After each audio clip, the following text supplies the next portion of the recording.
Salut à tous. Les virus mortels et autres armes bactériologiques sont un sujet qui fascine et qui effraie. Dans la fiction, cette thématique est régulièrement abordée. À travers des films comme World War Z ou Je suis une légende, des jeux comme Resident Evil ou encore des séries comme The Walking Dead, les scénarios apocalyptiques liés à une épidémie planétaire ne manquent pas. Si vous aviez à choisir entre la peste et le choléra, que choisiriez-vous? Il existe une quantité phénoménale de germes dans la nature. Certains sont inoffensifs, mais d'autres provoquent de terribles maladies. Voici les 10 épidémies les plus mortelles de l'histoire. Attention, certaines images pourraient heurter la sensibilité des plus jeunes. La grippe de 1968, ou grippe de Hong Kong, est une épidémie de grippe qui a frappé le monde entre 1968 et 1969. Pour faire vite, il existe 3 types de grippe. La grippe C, la moins virulente, la grippe B, qui s'attaque surtout aux enfants, et la grippe A, la plus dangereuse et celle qui provoque les pandémies. La grippe de Hong Kong a été causée par une souche H3N2 du virus de la grippe A. Dans le monde, la pandémie a fait au total 1 million de morts. Les symptômes de la grippe sont assez soft par rapport à la maladie qui va suivre. Ils durent environ 4 à 5 jours, provoquant fatigue, toux, fièvre, douleurs musculaires, douleurs articulaires, maux de tête et maux de gorge. La grippe quoi. Ce sont les personnes qui ont un système immunitaire affaibli, comme les personnes âgées de plus de 65 ans ou les personnes séropositives qui courent le plus de risques. Le choléra a fait 3 millions de morts entre 1817 et aujourd'hui. C'est une infection épidémique contagieuse due au bacille virgule.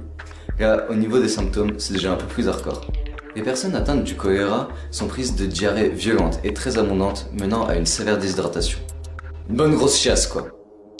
Oui mais attendez, là c'est pas la petite gastro-hivernale. Hein. Quand vous avez le choléra, vous produisez quand même entre 10 et 20 litres de diarrhée par jour, ce qui correspond à 2 seaux remplis quoi. Les centres de soins doivent être adaptés, bah oui, qu'est-ce que vous voulez. Tenez, d'ailleurs, ça ressemble à ça, un seau de diarrhée du choléra. Sympa hein. Tu m'étonnes que tu te déshydrates un peu avec ça.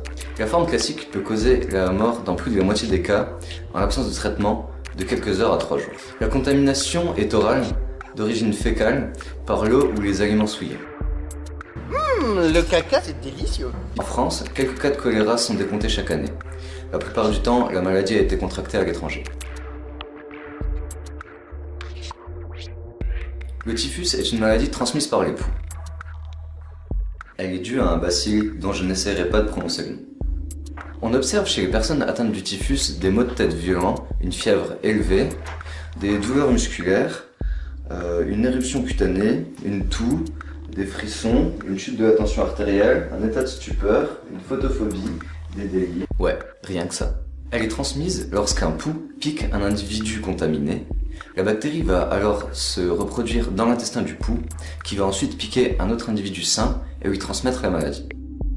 Le typhus sévit lorsque les conditions sanitaires sont mauvaises et que la population est très dense, à bord de bateaux, dans les prisons, après des guerres ou des catastrophes par exemple.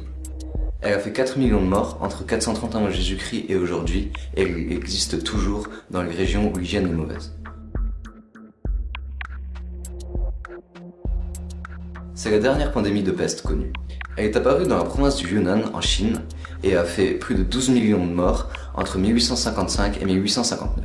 La peste bubonique est la forme la plus fréquente de peste. Elle se déclenche après la piqûre d'une puce, d'un rat ou d'un rongeur contaminé par Yersinia pestis. C'est son petit nom. Les premiers symptômes de la peste ressemblent à celles d'une bonne grosse grippe. Ensuite, les ganglions lymphatiques les plus proches de l'endroit où la piqûre s'est produite commencent à gonfler. On parle alors de bubons, d'où peste bubonique. Ils deviennent particulièrement douloureux et sensibles et, en l'absence de traitement, provoquent une septicémie et la mort en 36 heures. La peste de Justinien est une autre épidémie de peste qui a sévi dans tout le bassin méditerranéen de 541 à 767. L'épidémie aurait débuté en Égypte en 541 avant d'atteindre Byzance en 542. Elle va ensuite suivre les routes du commerce du bassin méditerranéen, remonter par l'Italie et elle aurait même frappé l'Irlande et la Grande-Bretagne. Elle se serait ensuite propagée vers l'Est jusqu'à la Chine. Elle aurait fait environ 25 millions de morts quand même. Le syndrome d'immunodéficience acquis, ou SIDA, est une maladie apparue en 1981, date de la première identification d'un cas de SIDA. Il s'agit d'une maladie causée par le virus d'immunodéficience humaine. Ce virus affaiblit le système immunitaire et le rend vulnérable à de très nombreuses maladies opportunistes qui touchent à peu près tout l'organisme. Les poumons, le système digestif, la peau. Si ça vous intéresse, je peux vous faire la liste de toutes les saloperies que vous pouvez attraper avec le sida. Le VIH se transmet par rapport sexuel non protégé, par échange de sang ou de la mère à l'enfant. C'est un problème de santé mondial qui touche encore aujourd'hui de très nombreuses personnes dans le monde. Entre 1980 et 2006, le sida a tué environ 25 millions de personnes. Une belle salle. La peste noire est la troisième et dernière épidémie de peste de ce top 10. C'est aussi la plus célèbre. Elle a frappé toute l'Europe du Moyen-Âge, de 1340 à 1770, et a décimé la moitié de la population européenne en 5 ans. Elle a d'abord été propagée par bateau en Sicile, puis s'est répandue sur tout le continent. Les médecins de l'époque étaient totalement désarmés face à ce fléau. Ils pensaient que la peste se transmettait par la laine, c'est pourquoi ils portaient ces étranges masques en forme de bec. Ce bec contenait des herbes aromatiques supposées protéger de l'air pestilentiel. Ils avaient recours à différents antidotes comme le sang de vipère ou la bave de crapaud. Ils pratiquaient des purges et des saignées, ce qui évidemment aggravait l'état des patients. Au total, la peste noire fit 75 millions de morts. Là, on arrive au top 3 des épidémies les plus meurtrières de l'histoire, et elle commence à faire vraiment beaucoup de victimes. La pandémie de grippe de 1918, ou grippe espagnole, a sévi en Europe entre 1918 et 1919. Elle est due à une souche H1N1 particulièrement virulente du virus de la grippe. Selon l'Institut Pasteur, cette pandémie a fait 30 millions de morts en seulement quelques mois. C'est l'épidémie la plus mortelle dans un laps de temps aussi court. Le surnom de grippe espagnole vient du fait que le roi Alphonse XIII d'Espagne en fut gravement malade, ce qui a contribué à rendre publique cette épidémie.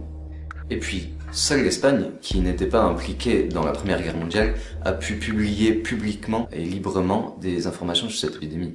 Vous savez, en pleine guerre, les journaux français ne pouvaient pas faire savoir à l'ennemi que l'armée française était frappée par une épidémie et donc fortement affaiblie. On parlait donc de la grippe espagnole qui sévissait en Espagne. Elle débuta en 1918, la même année où la Première Guerre mondiale s'achevait. Après 4 ans d'horreur, de combats acharnés, la guerre avait fait environ 9 millions de morts. En quelques mois, la grippe espagnole en fit 3 fois plus, rien qu'en Europe. Au total, elle aura tué entre 100 et 200 millions de personnes. La deuxième épidémie la plus mortelle de l'histoire fut l'épidémie de rougeole. Elle atteignait essentiellement les enfants à partir de l'âge de 5 ou 6 mois. Les formes les plus sévères de rougeole apparaissaient chez les enfants qui souffraient de malnutrition et principalement chez ceux qui souffraient de carences en vitamine A. Elle provoquait des éruptions cutanées comme celle-ci.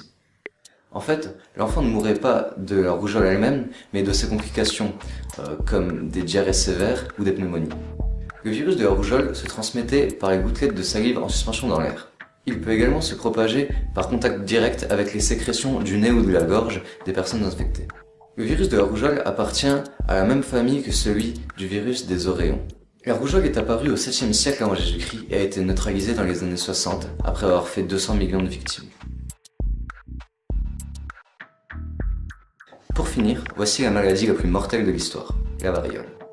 Il s'agit d'une maladie d'origine virale, épidémique et très contagieuse due à un poxvirus. Cette épidémie a tué plus de 300 millions de personnes. Je ne sais pas si vous arrivez à vous imaginer le nombre d'individus que ça représente. 300 millions de personnes, c'est la population des États-Unis et c'est 4 fois la population de la France. Ça fait beaucoup. Le mot variole vient du latin varus, qui signifie pustule, et de varius, qui signifie moucheté. Merci Wikipédia. En effet, la variole se caractérisait par un mouchetage de pustules. Elle se propageait par le contact avec les gouttelettes de salive émanant des respirations, par contact direct avec les lésions cutanées dues aux pustules, par contact également avec le matériel souillé, les draps ou les vêtements. Les personnes contaminées par la variole mouraient de la réplication du virus. Le virus se multiplie tellement qu'il finit par tuer toutes les cellules du corps. Mais elles mouraient également du fait des surinfections, des lésions de la peau. Vous aurez remarqué que j'ai fait toutes ces phrases au passé. En effet, la variole a été totalement éradiquée en 1977 grâce aux campagnes de vaccination de l'Organisation mondiale de la santé. Certains échantillons sont conservés sous haute sécurité dans des laboratoires de l'OMS pour permettre la recherche médicale, jusqu'à ce que l'un ou l'autre de ces virus ne s'échappe et ne se répande dans la nature. Et voilà, c'est tout pour cette fois. Vous en savez un peu plus sur les maladies les plus mortelles de l'histoire. Merci d'avoir regardé, j'espère que cette vidéo vous aura plu. Si c'est le cas, partagez, c'est ce qui est le plus important, ce qui nous permettra de faire connaître la chaîne. Ou bien aimez la vidéo, abonnez-vous, faites comme vous voulez. C'est notre première vidéo, soyez indulgents, faites-nous des commentaires constructifs pour qu'on puisse s'améliorer petit à petit. Allez, à la prochaine.